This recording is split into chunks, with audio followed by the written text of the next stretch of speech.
আমরা এই মুহূর্তে একটা হন্টেড এরিয়াতে আছি, মানে এটাকে ভূতের বাড়ি বলে, যা মালিক পক্ষের কাছ থেকে এইমাত্র আমরা জানতে পেরেছি। তো আমরা এখন যে রুমটাতে যাচ্ছি শ্যুট করতে, সেখানে এর আগে অলরেডি কজন বললো, চারজন।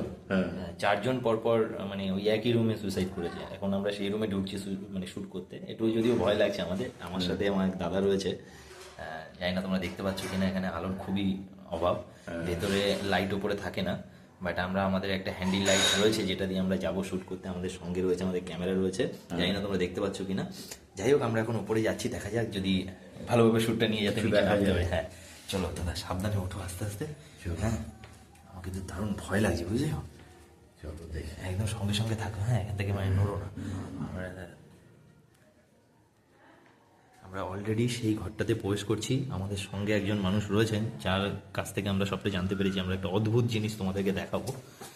এই মুহূর্তে রয়েছে আমাদের সঙ্গে একজন মানুষকে, মানে এই ঘরটায় যদিও একটা লাইট রয়েছে, বাট ঘরের পরিস্থিতিটা আমি তোমাদের সাথে শেয়ার করব। আমাদের লাইটটা বন্ধ হয়ে গেছিলো, যার কারণে আমরা ভয় পেয়ে এগোতে পারছিলাম না। ঘরটার মধ্যে আমরা ঢুকছি। এটা কি গো? এখানে ফ্যানটা এরম ঝুলছে কেন? ফ্যানটা এরম ঝুলছে কেন রে?